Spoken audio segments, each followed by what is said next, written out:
I was living alone in a small rental house just outside of town when all of this happened.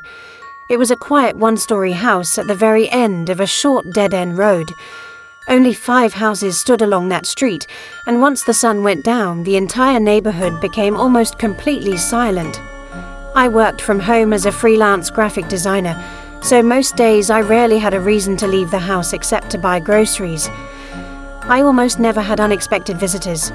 My friends always texted before stopping by. That's why the first knock immediately caught my attention. It was around 8:45 on a Thursday night. I was sitting in my living room watching television when I heard 4 firm knocks on my front door. I muted the TV and listened. For a moment, everything was quiet. I started wondering if I had imagined it.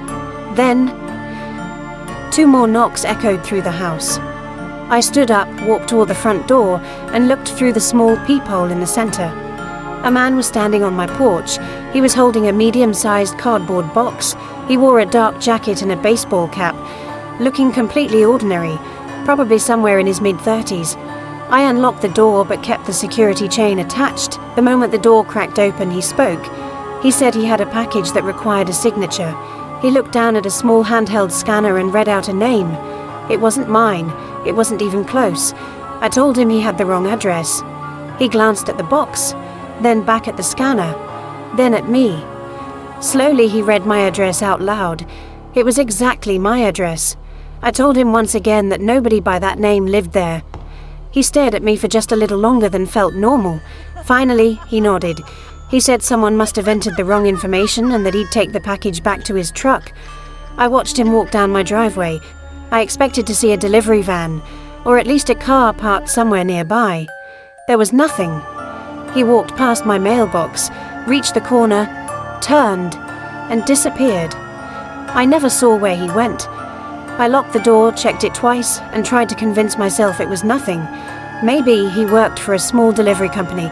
Maybe he drove an unmarked vehicle. There had to be a reasonable explanation. The following night, almost at the exact same time, 3 knocks came from the front door again. This time, I didn't rush over. I went straight to the peephole. It was him.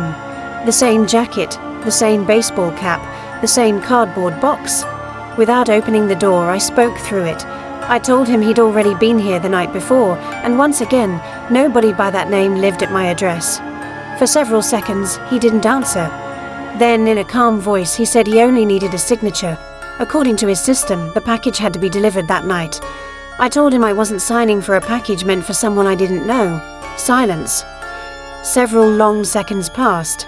Finally, he simply said, "Okay." He stepped back from the door, but he didn't leave. I stayed at the peephole. Instead of walking away, he stood at the edge of my porch. Slowly, he turned his head toward my front windows, then toward the side of the house, then back to the front door. He wasn't looking for someone. He was studying the house. Nearly 15 seconds passed before he finally walked down the driveway. Once again, there was no delivery truck, no car, no vehicle anywhere on the street. That was the moment. Everything stopped feeling like a simple mistake. On the 3rd night, there was no knock. For the first time in days, I felt relieved. I figured he had finally realized the mistake. I even laughed to myself, thinking about how strange the whole situation had been. Maybe it was over. Maybe I'd never see him again. I was wrong. The 4th night arrived. It was just after 9 o'clock. I was standing in the kitchen washing dishes when I suddenly heard 4 sharp knocks. But this time, they didn't come from the front door. They came from the side of the house, right beside the dining room window. I slowly dried my hands and walked toward the window. Nobody. The yard was empty. Then, 4 more knocks. This time, the front door. I moved quietly to the peephole. It was him. But something was different. He wasn't carrying the cardboard box anymore. His hands were completely empty. I stayed silent. He knocked again. Then he took a slow step backward and looked directly at the peephole. I instinctively stepped away from the door, holding my breath, making absolutely no sound. Nearly 30 seconds passed. Then he turned around and walked away. I waited another 5 full minutes before checking the windows. Keeping every light inside the house turned off, I carefully moved from room to room, looking through the blinds. That's when I saw him. He was standing across the street, near the line of trees, completely still, facing my house, not moving, not looking around, just watching. After about a minute, he slowly disappeared into the darkness. That night I checked every lock in the house again, every window, every door, even though I already knew they were locked. The following morning, I called the local police on their non-emergency line. I explained everything: the repeated visits, the fake delivery, the missing vehicle, the way he kept studying my house. The officer listened carefully, then he said something that immediately made my stomach sink. He told me it sounded like someone was trying to verify whether the house was occupied. According to him, burglars sometimes knock on doors before attempting a break-in. If someone answers, they leave. If nobody answers, they assume the house is empty. He recommended installing security cameras if possible, and if the man ever returned, I was to call 911 immediately. That night, I left every light at the front of the house turned off. Instead of sitting in the living room, I stayed quietly inside my bedroom. At exactly 8:45, right on schedule, 4 knocks echoed through the front door. I didn't respond. A few seconds later, 4 more knocks. Then, silence. I waited, almost 1 full minute. Then I heard something else, a dull thump. Coming from the back of the house, another one. I froze. It sounded like someone was testing the back door. I grabbed my phone and quietly stepped into the hallway. Then I heard it. The doorknob. Turning slowly, stopping, turning again. Someone was trying to get inside. My hands were shaking as I dialed 911. Keeping my voice as low as possible, I whispered that someone was attempting to break into my house. While I was still speaking to the dispatcher, the knocking started again, at the front door, at the very same time. The back doorknob kept turning. That's when I realized there was more than one person outside. Then came another sound. Metal, lightly scraping against the door frame. Someone was trying to pry the door open. For nearly 30 seconds, the sounds continued. Then, everything stopped. Complete silence. I stayed on the phone with the dispatcher until I saw flashing police lights outside. The officers searched the property. Near the back door, they found fresh pry marks around the handle. One officer looked at me and said something I'll never forget. "If you hadn't been home tonight, they probably would have gotten inside." The police searched the surrounding neighborhood, but whoever had been outside was already gone. The following night, I didn't stay at my house. Instead, I spent the night at my brother's apartment across town. I didn't post anything online. I didn't tell anyone on social media that I was leaving. As far as anyone knew, I was still home. Around 9 o'clock that evening, my phone rang. It was my neighbor. She lived 2 houses down from mine. The moment I answered, she asked if I was home. I told her I wasn't. She hesitated for a second before saying there was a man standing on my porch. He had been knocking over and over again. According to her, he'd already been there for at least 5 minutes. I asked the question that had been bothering me for days. "Did you see a delivery truck?" She said no. No truck, no van, no car, nothing. I immediately told her to call the police. Officers arrived while the man was still standing outside my house. They questioned him right there on the front porch. Later that night, one of the officers called me. The man claimed he had been trying to deliver a package, but somehow he had misplaced it. He couldn't provide a company ID, he wasn't wearing an official uniform, and he still didn't have a marked delivery vehicle. The officers warned him to stay away from my property. At the time, that was all they could do. 2 days later, everything finally made sense. Police arrested the man in a nearby neighborhood. This time, he had been caught trying to break into another house while the homeowner was out of town. Inside his car, officers discovered several empty cardboard boxes. They also found a handheld scanner, almost identical to the one he had shown me, but it wasn't connected to any real delivery company. It was fake. During questioning, he admitted everything. The package had never been real. The deliveries had never existed. The boxes were nothing more than props. His entire routine was carefully planned. He would knock on someone's door carrying a fake package. If the homeowner answered, he marked the house as occupied. Then he'd leave.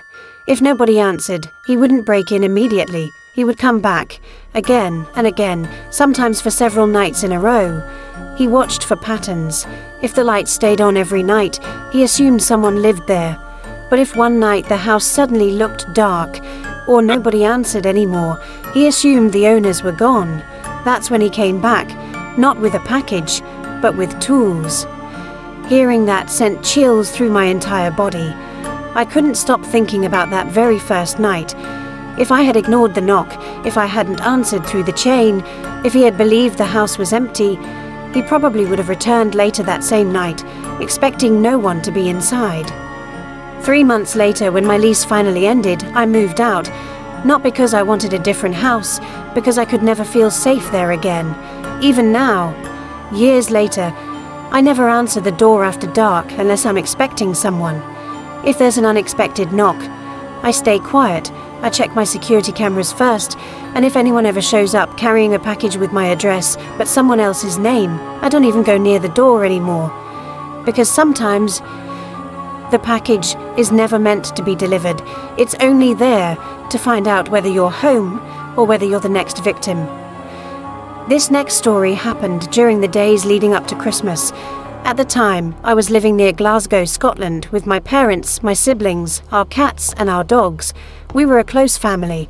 Most evenings were spent together in the living room, watching movies, playing games, or simply talking about our day.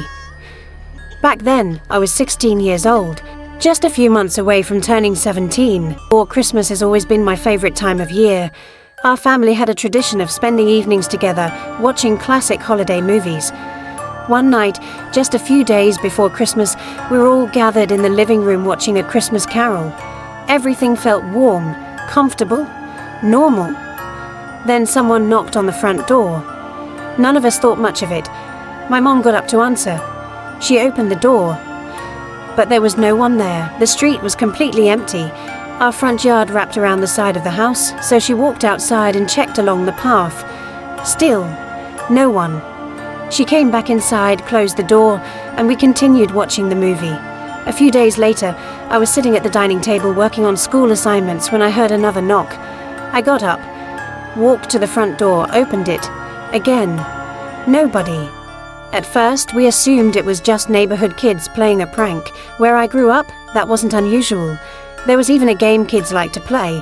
They'd knock on someone's door, then run away before anyone answered. It was childish, annoying, but harmless, or at least, that's what we wanted to believe. As the week went on, our family group chat started filling with similar messages, one after another. Someone would say they'd heard another knock, every time. The same result. Nobody outside, no footsteps, no laughter, nothing. But the moment that unsettled all of us happened one night with my dad. He usually stayed awake long after everyone else had gone to bed. Sometimes he'd play Xbox, other times he stayed downstairs watching television until late. Around 11:30 one night, when the neighborhood was completely silent, he heard it. A very soft knock, quiet enough that nobody else in the house noticed. He walked to the front door and looked through the peephole first. Nothing. He slowly unlocked the door, opened it, and looked outside. The street was empty, no movement, no sound, just darkness. He locked the door again and came upstairs. The next morning he asked if anyone else had heard it. None of us had. That was when the whole thing started feeling different. Kids playing pranks usually couldn't stay quiet. You'd hear someone laughing, running away, whispering to each other. But this felt almost calculated. Whoever was knocking never made another sound. Then Christmas Day finally arrived. The entire family gathered together. We opened presents, exchanged gifts, watched movies, played games, and like every Christmas, ate far more food than we probably should have. By the end of the evening, I felt completely stuffed. I went upstairs to lie down for a while. Without realizing it, I fell asleep. Hours later, I suddenly woke up. I reached for my phone. The screen read 2:01 in the morning. The entire house was silent. Everyone else had already gone to bed. I knew I wasn't going back to sleep. Once I wake up in the middle of the night, that's usually it. So I stayed in bed, scrolling through my phone in the dark, watching Christmas videos, replying to messages from friends who were still awake. Everything felt peaceful until I heard it. A faint, almost gentle knock. I couldn't tell where it came from. Maybe my bedroom door, maybe my window. Maybe it was only my imagination. I slowly sat upright in bed. My heart immediately began pounding. I stared into the darkness, listening, not moving. Nobody should have been outside, not at 2 o'clock in the morning, not on Christmas night. I tried convincing myself the strange knocks over the past few weeks were simply getting into my head. After all, my bedroom was on the second floor. No one could possibly be outside my window. At least, that's what I kept telling myself. After what felt like forever, I finally gathered enough courage to open my bedroom door. Very slowly, I stepped into the hallway. That's when I heard it. Footsteps, coming up the stairs. At first I felt relieved. I assumed it was my dad. He often stayed up later than everyone else before finally heading to bed. I leaned slightly toward the staircase, ready to tell him I was still awake. Then, I saw him. It wasn't my dad. It was a man. Someone I'd never seen before. The moment our eyes almost met, every ounce of warmth I had felt only seconds earlier disappeared. He was already inside our house. He staggered as he climbed the stairs, barely able to keep his balance. Even from where I stood, I could tell he was heavily intoxicated. My mind immediately jumped back to the mysterious knocks we'd been hearing for weeks. Was this the person behind them? Had he finally found a way inside? I slowly stepped backward into my bedroom. Carefully, quietly, praying he hadn't noticed me. Without making a sound, I eased the door shut. Then I listened. I could hear him wandering through the hallway, opening bedroom doors, one after another. Each creak made my heart pound even harder. I knew it was only a matter of time before he reached mine. For several seconds, I completely froze. It felt as though my mind had stopped working. I couldn't think. I couldn't move. I couldn't even breathe properly. Then, something finally snapped me back to reality. I cracked my bedroom door open just enough to look into the hallway. The man had just walked out of my younger sister's room. That was my chance. I bolted from my room and ran straight to my parents' bedroom. I shook them awake as fast as I could. There's a man in the house. My mom was awake instantly. My dad was still trying to understand what I was saying. The three of us hurried downstairs together. When we reached the living room, we found him. He was sprawled across our couch. Several of my dad's beers had already been opened. Empty bottles and cans were scattered around him, as if he belonged there. My mom shouted at him to get out. He slowly opened his eyes. Instead of apologizing, he became angry. He insisted the house belonged to him. He refused to leave. We tried pulling him off the couch.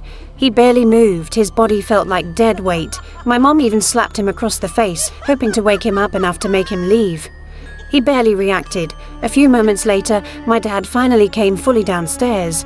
The instant he saw what was happening, he took control. He shouted that this wasn't his house. He ordered him to leave immediately. The man refused again. Finally, my dad grabbed him under the arms, lifted him off the couch, and dragged him toward the side door. It wasn't easy, but eventually, he forced the man outside. Before shutting the door, my dad warned him never to come back. For a brief moment, we thought it was over. Then, glass exploded across the living room. The man had punched straight through the front window. Shards of glass flew everywhere. He pushed his face through the broken window, staring directly at us. It looked like something straight out of a horror movie. While my dad rushed to call the police, the man started screaming. He shouted that the house belonged to him. He said he knew exactly what we looked like. Then he promised he would come back. Every one of us stood frozen in shock. It was Christmas night.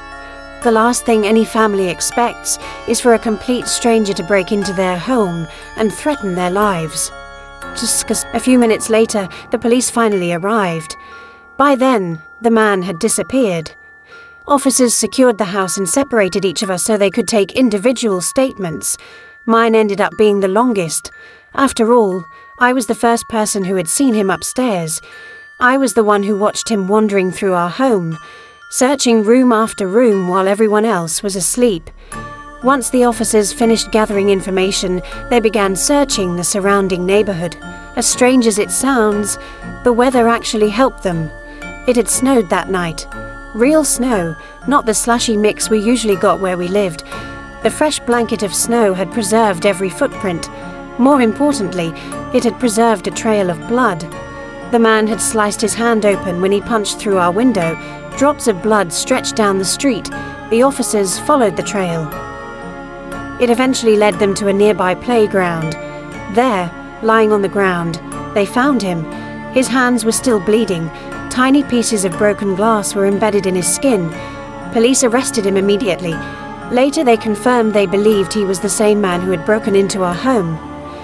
The next morning, workers arrived to replace the shattered window. Only then did we tell my younger brother and sister what had happened.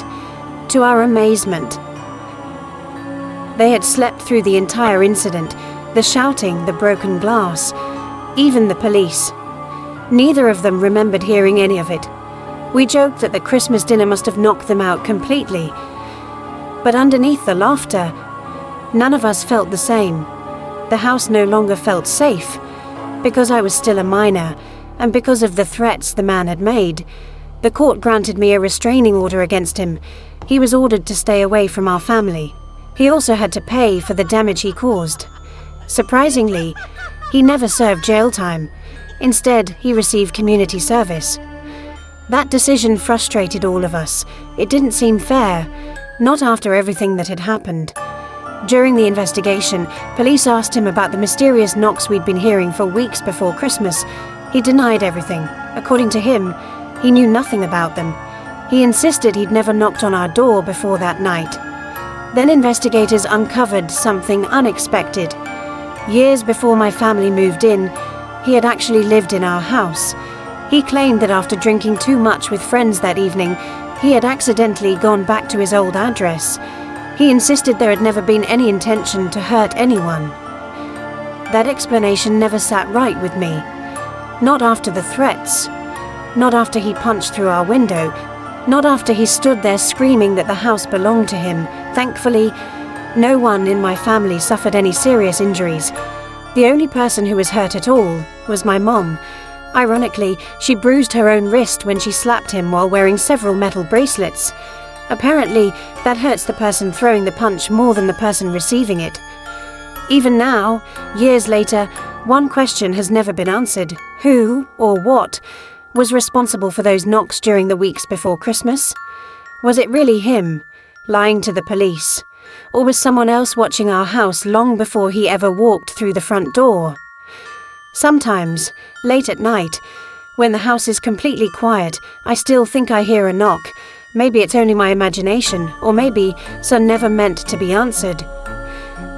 The next story happened around 2010, back when I was only 6 years old. At the time, my family lived in a small neighborhood in Springfield, Oregon. It was just my mom, my older brother, my older sister, and me. My dad was deployed overseas with the military. His absence was something I felt every single day. I was incredibly close to him. Whenever he left, home never felt quite the same. Late one rainy evening, my mom and I were sitting on the front porch together. She was smoking a cigarette while we watched the rain fall across the empty street.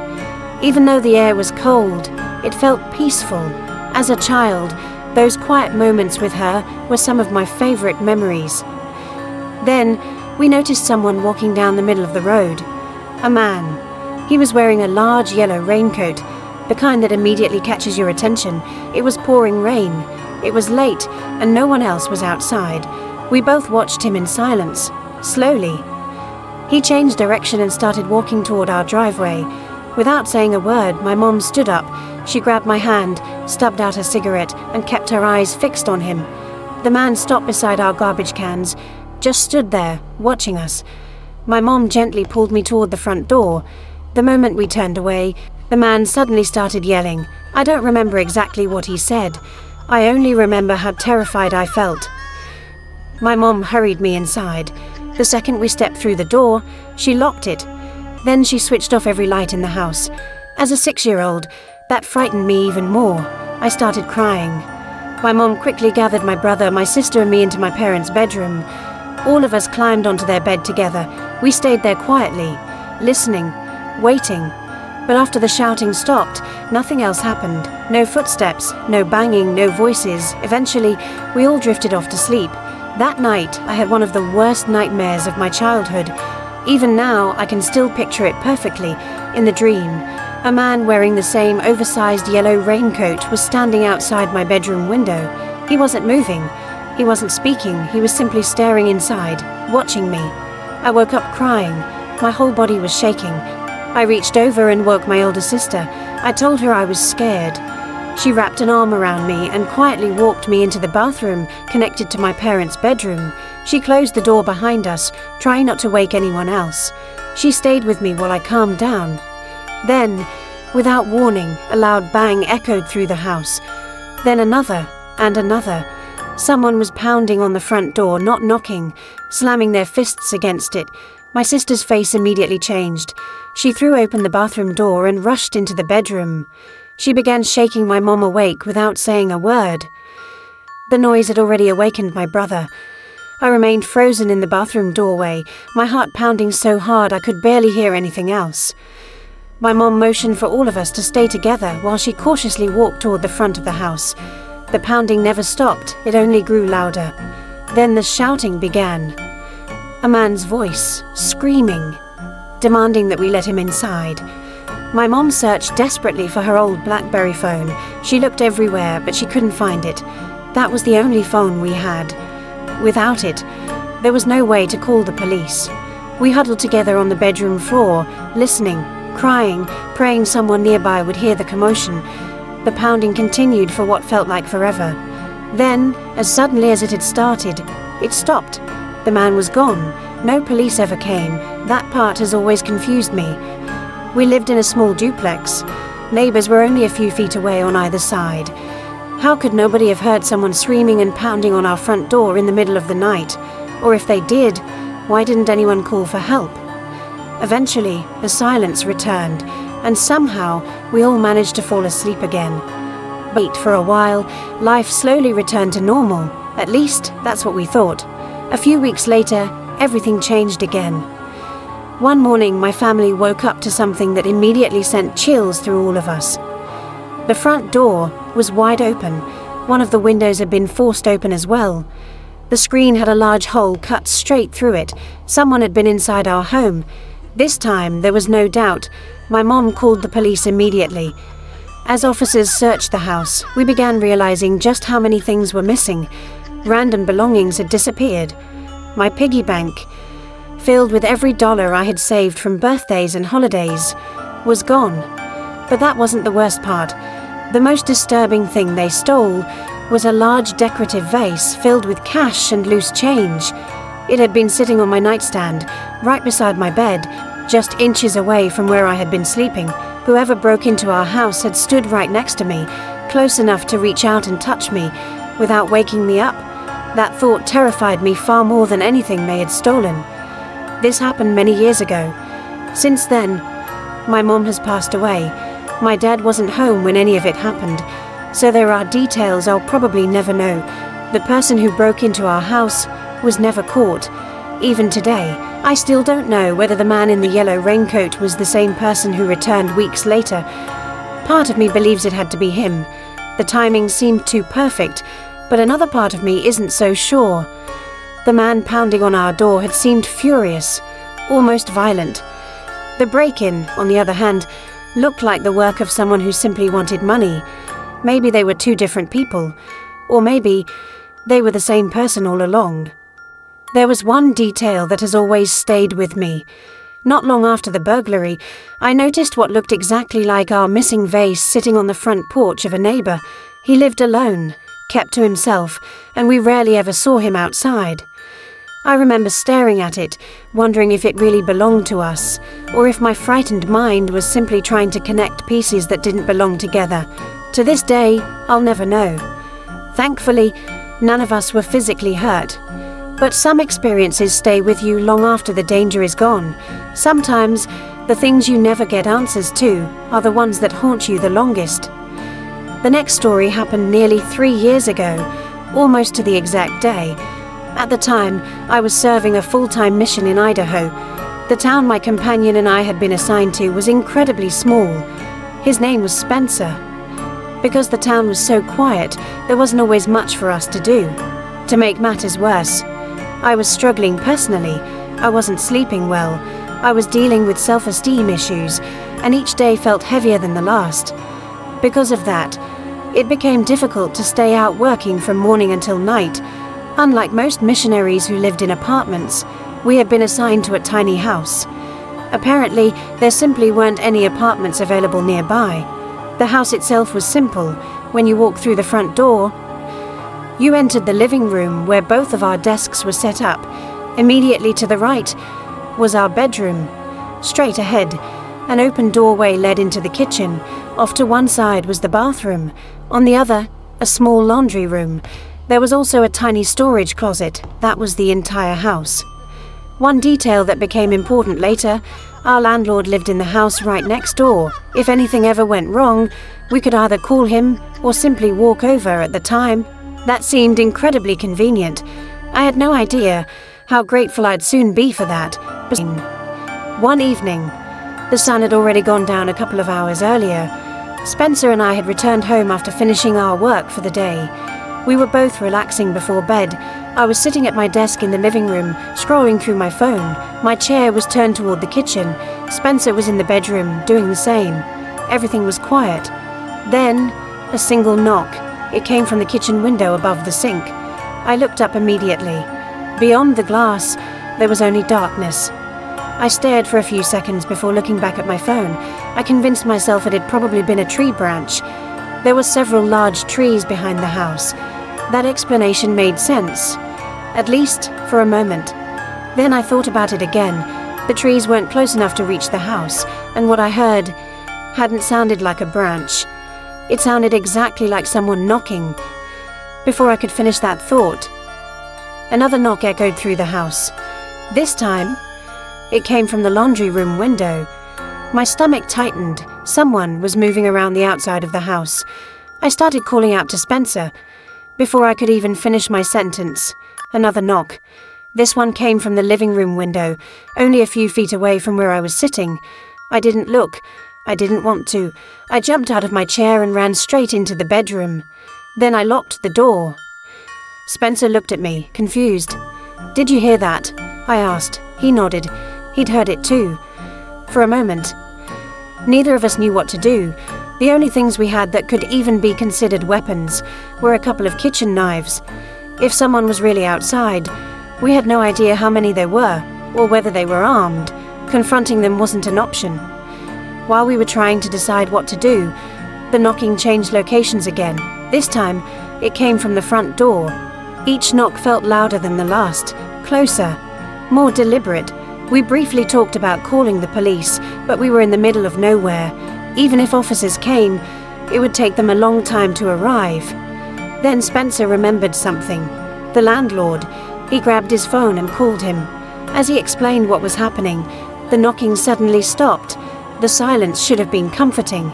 Instead, it made everything worse, because deep down, I knew it wasn't over. A few moments later, there it was. A knock, right against our bedroom window. The blinds were closed, we couldn't see outside. Whoever was standing there couldn't see us either, but somehow, that didn't make me feel any safer. Spencer quickly told the landlord someone appeared to be circling the house. Without hesitation, the landlord said he'd be there immediately. And he wasn't coming alone. He was bringing his shotgun. Those next few minutes felt endless. Neither of us spoke. We simply listened, waiting for the next knock, waiting for the sound of breaking glass, waiting for the bedroom door to suddenly burst open. But nothing happened. Finally, we heard someone outside call our names. It was the landlord. We carefully unlocked the front door. He stood there holding his shotgun. We asked if he'd seen anyone. He shook his head. The only thing he'd noticed was a pickup truck speeding away just before he reached the property. It was already too far away for him to read the license plate. Together, the three of us searched around the outside of the house using flashlights. Small patches of snow still covered parts of the ground from a storm a few days earlier. That's when we found them. Footprints. They circled the entire house, window after window, door after door. As far as we could tell, there was only one set. Someone had walked around our home, looking into every possible entrance, studying us, watching us. The landlord suggested calling him immediately if anything like this ever happened again. After he left, Spencer and I locked every door and every window. Then we tried to sleep. Neither of us could. The next morning, we walked outside to take another look. In the daylight, the footprints told an even stranger story. Whoever had been outside hadn't simply walked past the house. They had stopped at every single window. Some prints faced directly toward the glass. Others stood so close to the walls that it was obvious the person had been trying to look inside. At one point, the footprints led right up to my bedroom window. They remained there for several seconds before moving on. It felt as though someone had been standing only a few feet away from us, listening, watching, waiting. We contacted the local police later that morning. An officer came out, photographed the footprints, and took our statements. He agreed that whoever had been outside had deliberately circled the property, but without security cameras, there wasn't much they could do. No fingerprints, no witnesses, no vehicle description beyond a pickup truck disappearing into the night. The investigation ended almost as quickly as it had begun. Life slowly returned to normal, or at least it appeared to, for the rest of my mission. Every unexpected sound made me stop what I was doing. Every knock, every creak, every shadow outside a window made my heart race. Spencer admitted he felt the same way. Neither of us ever mentioned it much, but every evening before going to bed, we checked every lock, every window, every door, without fail. Months later, my mission came to an end. I packed my belongings, said goodbye to the little house, and moved on with my life. Looking back now, I still wonder what would have happened if the landlord hadn't lived next door, if Spencer hadn't remembered to call him, if whoever was outside had decided to stop knocking and simply force their way inside. Maybe they only wanted to scare us. Maybe they planned something far worse. I'll never know. But one lesson has stayed with me ever since. A knock on the door isn't always just a knock. Sometimes it's someone making sure you're home. Sometimes it's someone hoping you aren't. And sometimes the person standing outside isn't trying to deliver anything at all. They're waiting, watching, learning your routine, searching for the one moment when you finally let your guard down. So if you ever hear an unexpected knock late at night, take a moment before you answer. Look through the peephole, check your cameras, turn on the porch light, because behind that door, you may not be greeting a visitor. You may be looking directly into the eyes of someone deciding whether tonight is the night they come back. Thumb up.